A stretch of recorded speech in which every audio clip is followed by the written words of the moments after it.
Hello everyone, welcome back to the London Property Podcast, episode 31. Wow, we've done really well.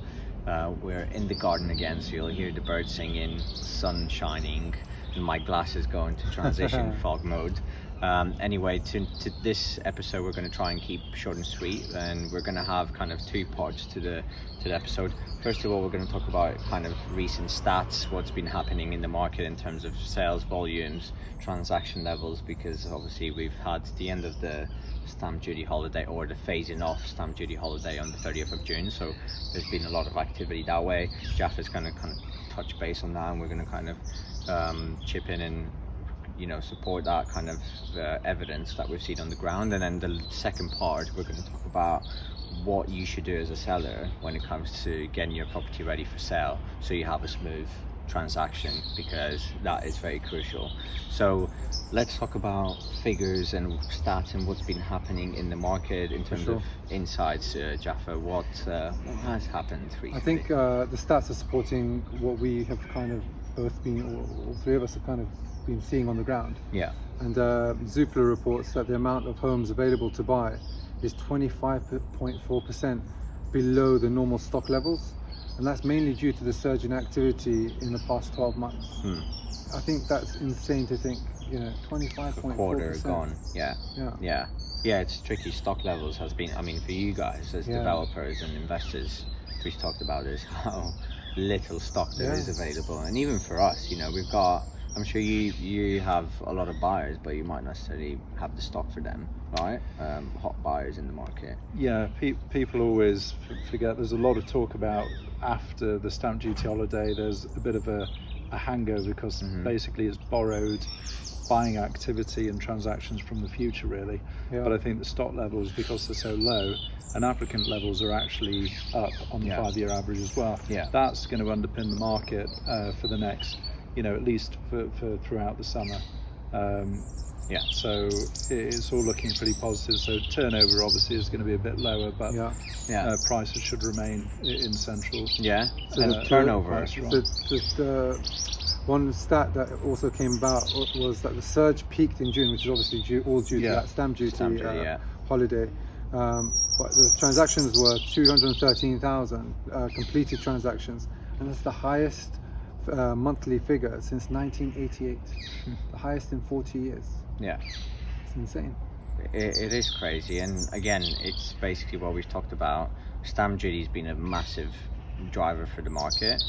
When you look at central, it's been race for space, like needing outside space, but also internal space. Wanting that separate study, that third bedroom or whatever it is, which has pushed people to kind of move, and I think that shows in the figures. And I think we will, as expected, we're going to see a bit of a dip, and naturally with the summer, which are the least busiest months in agency, we're going to see a bit of a dip, but then equally I think autumn will be quite interesting. I think they're expecting a third peak just before the October, or the last bit of that SDLT holidays gets tapered away. Yeah. Which is in September, isn't it? Yeah. At the end of September.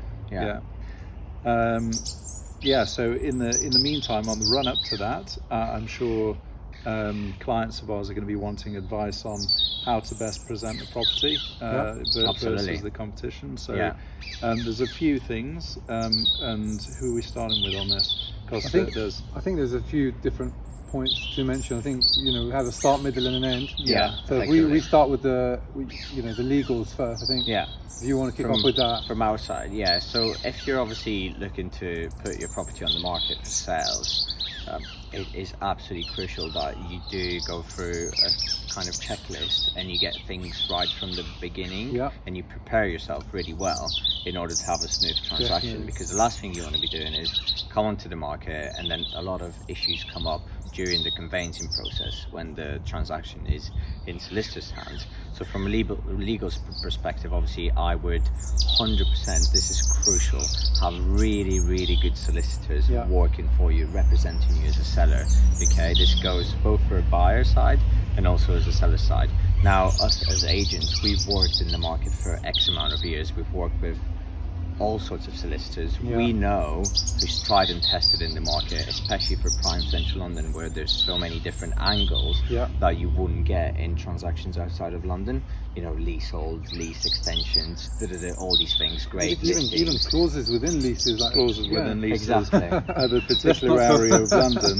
Exactly, right? So these are things that if you appoint someone for cheap money who doesn't necessarily do central London transactions, it's not going to help you when it comes to selling, because they're going to not be able to cope with these requests or be able to access certain information as easily as someone who's got the experience to do it. So number one, in my perspective, from a legal point of view, you need to have really good solicitors who know their central London market, have done transactions, and always consider the options that the agent will kind of recommend you, because those are tried and tested people. And again, it's about being able to communicate really well between the parties, you as a seller, your solicitor, and the agent, the selling agent, and having that transparency and having that relationship. Because most likely, if I'm recommending someone, like I've got a panel list of solicitors that I've worked with, 10-15 people for different price points, for different like things. Someone might specialize on lease extensions or whatever, right? If I'm recommending that someone, it is someone that usually I can pick up the phone and find out if something is getting delayed. So this is why having the right solicitor representing you, especially as a seller and also as a buyer, is key. So be open-minded to the fact that, you know, ultimately you do get what you pay for. So just about to say that. £1,000 solicitor compared to a £3,000 solicitor that knows the market in central London is going to yield different results, right? And it could be the difference between you selling your property and not selling your property. So solicitors, absolutely crucial. And also knowing that difference between someone who portrays themselves, not portray, but let's say who's a conveyancer, and someone who's a solicitor, they're completely different things. Conveyancer isn't legally qualified. It doesn't have to be legally qualified. Exactly. So they do all the conveyor belt stuff, package it up, and have a lawyer look at it on the other end. Exactly. And then if there's some issues, it comes up right at the very last minute. And that could be 3 months down the line. And then you've got a problem. You could lose the buyer. You could lose the buyer. And the thing is, with conveyancing companies, what I feel is it's very difficult to speak to them, because if a client's paid 900 quid or something like that, you're not really going to get the level of service. You can't speak to them on the phone. They can't review and give you any advice on what the paperwork's looking like until it gets to the end. By then, it's probably too late. You've lost a buyer. You've lost 3-4 months. And then you're back on the market. It might take a couple more for mortgage payments, everything else. It's single-handedly the biggest mistake that a client can make, to just pick the cheapest lawyer that they can find on Google, for example. 100%. After accepting the offer. 100%. Even us as developers, like we've been through that painstaking process of, you know, going through to lawyers that are not necessarily the cheapest, but people we know. You guys use good lawyers. You pay decent money. Now we're using lawyers that we basically, you know, they move the transaction forward without us really needing to push them to do that. And that's what you need. So 100% solicitors are, I think, really crucial element. Pay the right amount. I would also recommend never use online conveyancing firms. Totally agree. There's no one to talk to. You might as well just do it yourself, because it's just ridiculous. Do not do that. Please don't do that, because, you know, it's just not going to work. I've had so many instances, and we just say, please don't use online conveyancers, right? So solicitors, when it comes to obviously appointing the right solicitor, I would also get him to have the management pack, request and pay for the management pack. That is key, especially if you're buying in, you know, an apartment complex or whatever. That is something that you will need to request from the managing agents. You will have to pay money, so it is a bit of money up front on your side, but having that can also speed up things massively. Some management packs can take 3 to 4 weeks, depending on the management company, right? Sometimes even longer, because there's stuff out there that in the management pack which a buyer needs to have, vital information that they need, and you need to have that prepared. So management pack requested and paid for, have it ready. Even if it doesn't go ahead with buyer A, you'll have it ready for buyer B, right? It's always better to have it than to wait for it. And again, just fill in the correct information on property registration forms when we as agents kind of go through that process with you. Disclose if there are any disputes or any like major works coming up in the building or even in the area. Make people aware of that, because it's a lot easier for us from a selling agent's perspective to explain to someone, this is what's happening. If there is a dispute with neighbor, this is what's going on, right? You can have that conversation a lot easier than to have it when you're through conveyancing. Everyone's incurred cost, and there's going to be a much harder pill to swallow, right? For us as developers, when you go to see a property and the agent explains to you, oh, this is potentially an issue, or this is another issue.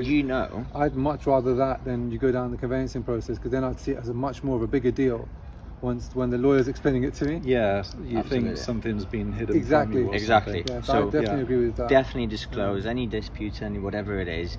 Make your agent a Japanese knotweed, whatever it is, right? We can work much better with an issue at the early days of the process than if it comes up in conveyancing. There's nothing that you can hide from conveyancing. It will always come up, right? So get these things disclosed, be transparent with your agent, make them aware, and have that information ready, because we can work with that. Whereas if it comes up in conveyancing, is going to be an issue.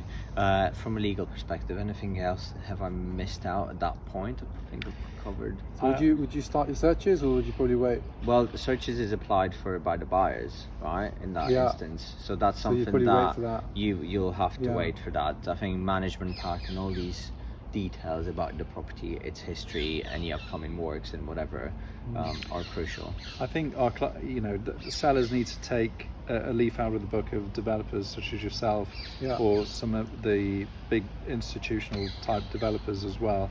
They have everything on a CD with everything there. Management pack, insurance doc, everything ready to everything go, lease, ready to everything be is accept an offer, bang, there's the information. When you're ready to exchange, you've got everything. I think, so it speeds everything up massively, cuts down the level of risk, and it just keeps everyone happy. I think even now everyone keeps on a zip drive. As soon as we start a transaction which we did with yourself recently, the lawyers sent it over on a zip drive or zip file immediately. Day one. We had everything ready to go. That just shows the difference between having good solicitors and £500,000 solicitors. But I think from a legal perspective and preparation, step one, I think that's what I would go for. Then obviously, do you want to talk about any kind of development side of things, if there's been any works, alterations, because you've got a lot of experience with that. So step two would probably be, obviously, if you've done works to your flat during the time you've owned it, you'd look at one, has there been any planning issues that you have done, any extensions, any internal works that you've done that need permissions, planning permissions, license for alterations. If you do and you haven't done it, maybe it's time to start looking into getting retrospective licenses and all of those provisions in place to make sure that those are covered, because they will come up.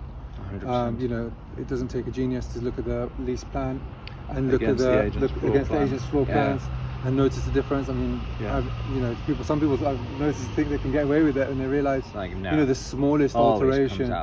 We had a flat in Wimpole Street. There was a slight turn in the wall, and the lawyer picked up on it and said, "Look, this needs a license."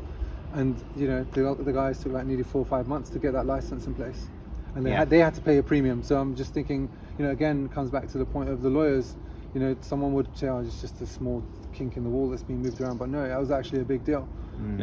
So those two things are really key from development side, to really make sure that those are dealt with. And then so just on that, sorry, before we go to Chris and the kind of final bit in terms of marketing, build it. So I had a transaction recently. It's always good to use real life examples. And we've been trying to get this over the line. It should have been a very straightforward. It's a freehold, like garden flat, so it owns the freehold of the whole building, right? Quite unique. And as you do, obviously. The whole building is fine. But the basically the lady didn't really have a clue. She used contractors, probably cheap contractors. Didn't know what was happening, so she employed these contractors to do the planning, the extension at the back, do the planning application. She had one which was refused, then went for the second one. What happened afterwards? After 3 months of being in conveyancing, 3 months, 2 months and a half, he came out that she didn't have building control sign off. There were planning conditions that were still not discharged. Right. So obviously this came after 3 months. The buyer was like, what is going on? How can this, what is this? Who can do that? You pay someone to do your work, and it's come up that they didn't even discharge the conditions. It sends off the wrong signals. That's the problem. So anyway, long story short, it happened that we basically had to sort these things out, and we had to get the building control people, Westminster, after like 2 or 3 years after the extension was done, to get it sorted. It added another 2 months to the whole transaction. Yeah. It fell through, then we kind of got it re-agreed and finally exchanged contracts 2 weeks ago.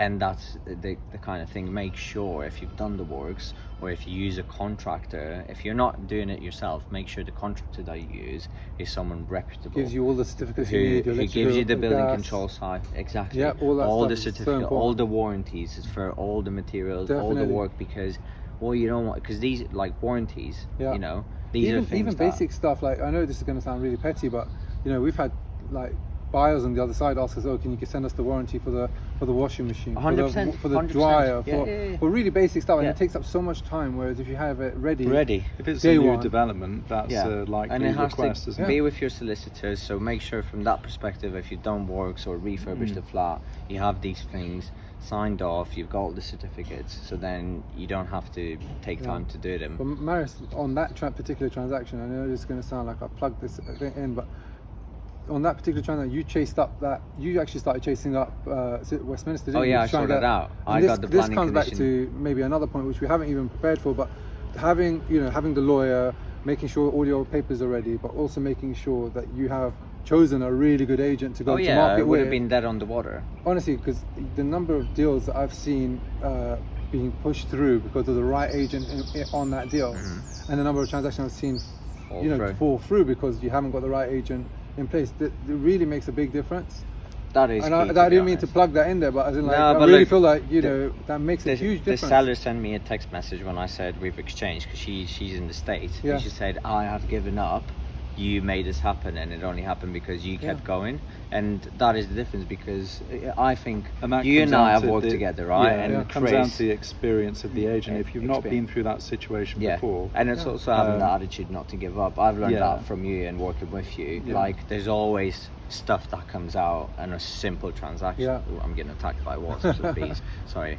And we've learned that you don't give up. Exactly. There's always some kind of angle. There's always some concessions that can be made on either side. And I thought, right, you've pulled out, it fell through, but then we've just done 5-6 months of work, right? Surely something has to, like, whatever, and we've tried to sort these things out. They're in the pipe, they're with the land registry or whatever. Leases were being extended as well. It was just there was 5 different elements. Everything involved. If it would have been any other buyer and you didn't know how to cope with these, you sounds would have like lost a classic example of a property that shouldn't be on the market. Bit too early, right? 100%. Basically, I was like, I cannot wait to get this out of my life, because there was just so much energy to put in stress and doing extra work for nothing for it to fall through. And you're right, having the right people on the sale besides the solicitors makes a world of a difference. I think the agent can honestly make the same, if not more of an impact than the lawyer. Because the lawyer, he puts his head down and gets the job done. But the reality is, if any complications come up, you guys are probably on the, just like me and you have had over this week, just the issue with the clauses in that lease that we're dealing with. If it wasn't for you on the other side and you chasing explaining that this clause is an issue, we wouldn't have got that deal across the line. Yeah, sometimes it just takes a conversation to understand where everyone's kind of standing. Exactly. Which the solicitors generally speaking don't kind of pick up the phone, do they? Yeah. Everything is kind of written in black and white, and sometimes it's just a conversation to explain the situation. It is. I've had lawyers agents on the other line when I speak to them. I'm like, look, this is an issue. Because just put it in writing to the lawyer, let them deal with it. Like, No, it doesn't work. It doesn't work like that. It doesn't work like that. know, No, but we know that anyway. It is. It's just, again, if you work with the right people, you'll make things happen. Equally, if you work with crappy, agents, and this is what I say. This is what I say to people when they push back on fees. You go on pitches and like you get what you pay for. Definitely. This is my fee. You want to work with me, great. Yeah. You don't, then good luck. We'll see you in 6-9 months when you come back with. It sounds cocky, but it's just the way it is, because I've seen it done I've seen it happen time and time again. So we can make that transaction happen or not, and the right agent will make it happen and will be there by your side, because at the end of the day you're also kind of looking for your agent to offer the right advice, right? Not just to kind of be someone picking up the phones and doing the viewings. It's about seeing and being able to manage these different shades that are solicitors, it's not really their remit to do so, and then not in their interest, and having the right people will obviously help you make things happen. So yeah, very good for you talking about that, because we completely missed it. We should have been, you guys should have kind of but right, that's great. So you've got solicitors, agents. From a development side of things, make sure you've got those documents. Chris, finally, from your kind of point, what should sellers prepare for in terms of marketing, the presentation, and showing the home in its best light? Yeah, so we're not talking about doing any works to a property here. We're just talking about how you should present your property on the market, how you should arrange everything. And in some instances, when you've lived at a property for a long period of time, you don't look at it through the same lens as what somebody else will. So for example, if you've got lots of clutter or personal belongings and you're just used to it being there, you should just, I always say, and it sounds quite personal, but just get rid of everything. And I normally relate it, look, my property isn't exactly the same way at home, and if it was coming to the market, everything would go in storage. It would look very minimalistic, no photos, nothing. Anything which is in a photo of an agent's lead shot of a property, which is, I don't know, something odd that's in the corner of the living room, all of your attention kind of goes on that item, and that's taken away from the... So declutter. I would say look at the proportionality of the furniture as well, because if you've got, say, I don't know, an open plan kitchen reception, and then you've always had the sofa backed up against the kitchen, the angle of the shot might just look that that this room is just too small. Tiny, you're living in the kitchen. So it's about getting the angles right, and also you might want to just get rid of the furniture that you currently have.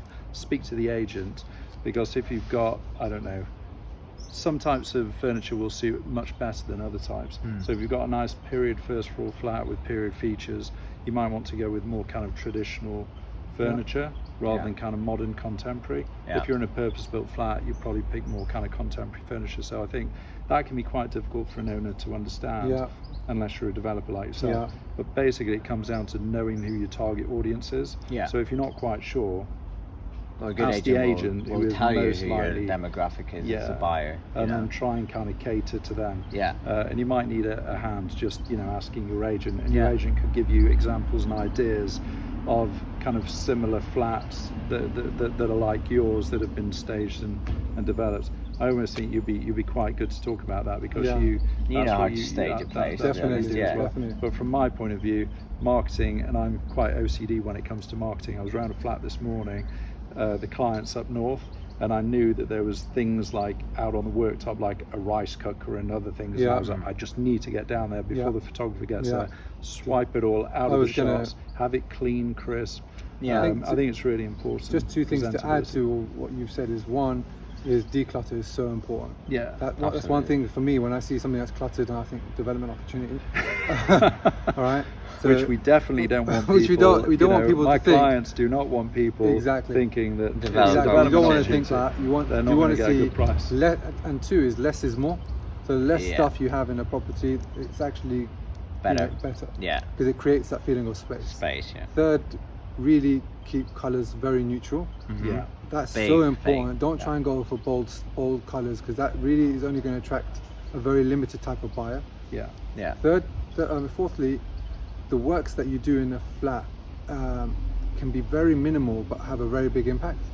Like you could be in a flat with a kid, and some of the walls are stained, especially like the ones that have a lot of impact, like corridors, kitchen areas, switches, things exactly. Like that. Those can be touched up very cheap. Not much money, but it will have a huge impact. Regrouting of bathrooms, very cheap, but huge big impact, because the last thing you want to do is see mold in the bathroom tile. Completely It will really put people off.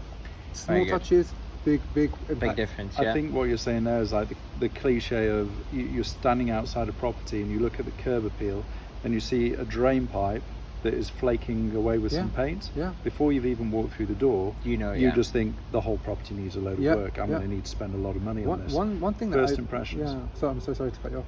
One thing that really impacts me a lot is you go to a viewing, you see a nice flat, and then you think, oh, it's really dark in here, and then you realise only one bulb's working. He's got like 10 spotlights, but only one of them working. One of them are working. And it's like, you're trying to sell a £2 million flat here. Yeah. Just put the bulbs, make them work. Yeah. Honestly, sometimes it's the very little things in a flat that can make a huge impact. Yeah, and opening curtains. Have you noticed that? Oh yeah. Sometimes you go into a flat and it's really dark. Open the curtains. Yeah. Air the place. The smell when you first walk into a place. Yeah. These are just small impact, a small thing. Like for us now, we spend a lot of money on aromas and candles and all that. Inspired, actually. He made me buy one of those scents, the incense sticks at home from the smell in yours flat. Because I walked in and I was like, God, this smells really good. It's this flat. And I was like, what is this? And I went online. I was like, I'm definitely buying that. And it's playing on people's senses, visual, smell, obviously taste. You can't really play on people's taste. Small touches of green. What you've just said there about the small touches really kind of. I completely agree with it, and I was actually about 10 years ago. I was out with somebody looking for a property. They were a journalist, and they basically. I told them, this property here, you just need to make a few tweaks. Do this, do that, and you'll massively increase the value. She wrote a whole piece in, I think it was like the Times or something like that, and a couple of the comments below online was from people saying, oh, typical agent making a few tweaks, saying it'll add loads of value to the property, but genuinely it would. And you've just touched upon exactly the same thing. That's why developers are in the business what they're in, because they can spot things that it only takes so much to fix, but it increases the value by a lot more. First impressions matter, and I think it goes to first impressions, So those are all massive. The last thing to add is was just touching on what you said is giving. When you go to a good agent, he always. I mean, I have never gone to. When I go to the good agents, you always notice that they always handpick the photographers who go into to take shots of the flat, and those guys make a huge difference. I've noticed guys who, like you say, very hands-on. They'll go and move stuff around within a flat to make sure that shot is the right shot that's going to be on Rightmove or on the market, and will sell that flat. And then you see other stuff on online, and you think, how could you go with that as a lead shot? I genuinely think that some photographers, depending on which agency it is, like if it's an agency that is not very well known or whatever, or doesn't do high end, they probably just think, this is fine. I'll just take a quick shot and it's all right. But if it's a particular brand or a particular price there's certain guidelines. I mean, I don't think I've seen a picture from like the agencies that you guys work for where you took a look at a lead shot and it's a poor lead shot. No, I've never seen it. Well, we'd ask them to go back and do it again. Exactly. That's what I'm trying to say. We don't like the outside shot or inside. Can you go and take it? It was cloudy and you've got a garden. Exactly. You need to take it on a sunny day. These are things that we. And that makes a huge difference, because when I see pictures like that I automatically know it's not a development opportunity. And if for an end user looking at it, I think, I'd like to live there. 100%. Photo sunny day, that's another one.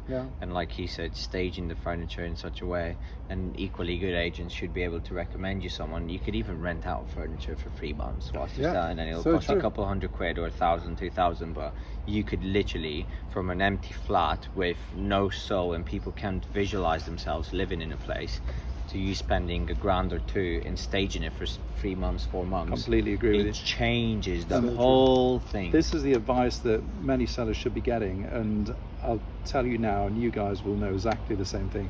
A lot of agents will they'll see the opportunity that they could get a listing, and when the client asks them, what do I need to do in order to, no, don't worry, it's absolutely fine, we'll just take it on.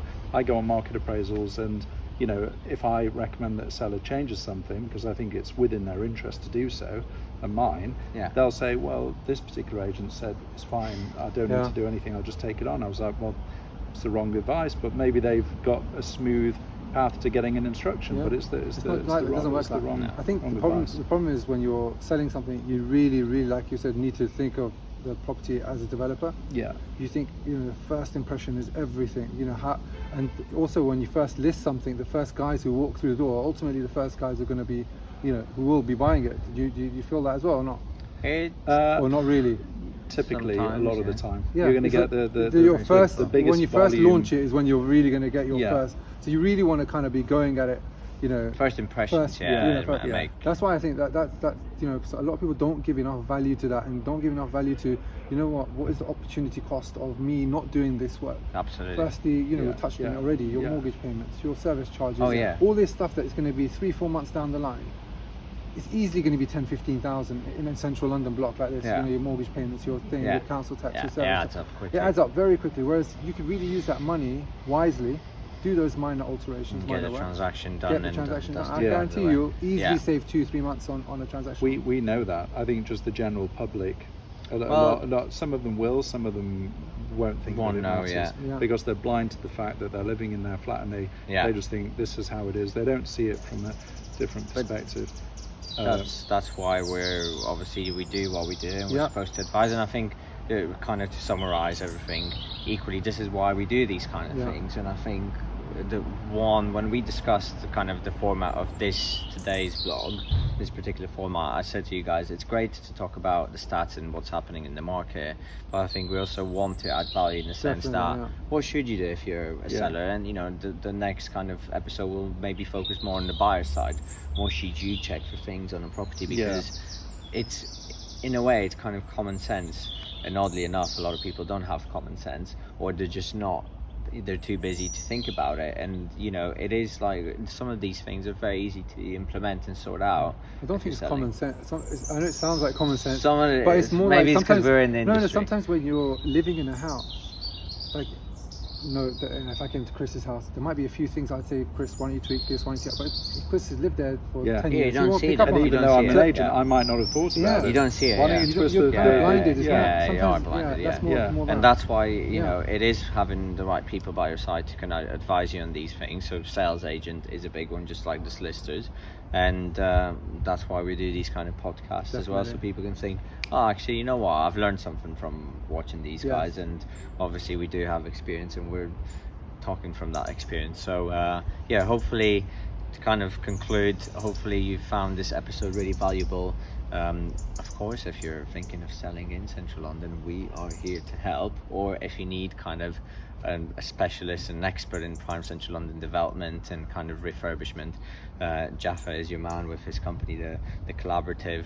And from a sales perspective, if you need good lawyer recommendations, surveyors, etc., Chris and I will be more than happy to help. But do pay attention to the smaller details. As we said, they do make a huge difference, and it's not as complicated as it sounds. And of course, if you're working with the right people, that will make the difference between you selling your property and have a really smooth transaction sale, and not really, and wasting a lot more money, time, energy, stress, and all these things. So hopefully it's been valuable for everyone. Enjoy the weather. I'm absolutely getting sunburnt here. I should have brought sun cream, but we'll see you guys in the next episode, number 32, and stay safe, and we'll see you guys soon. Thanks a lot.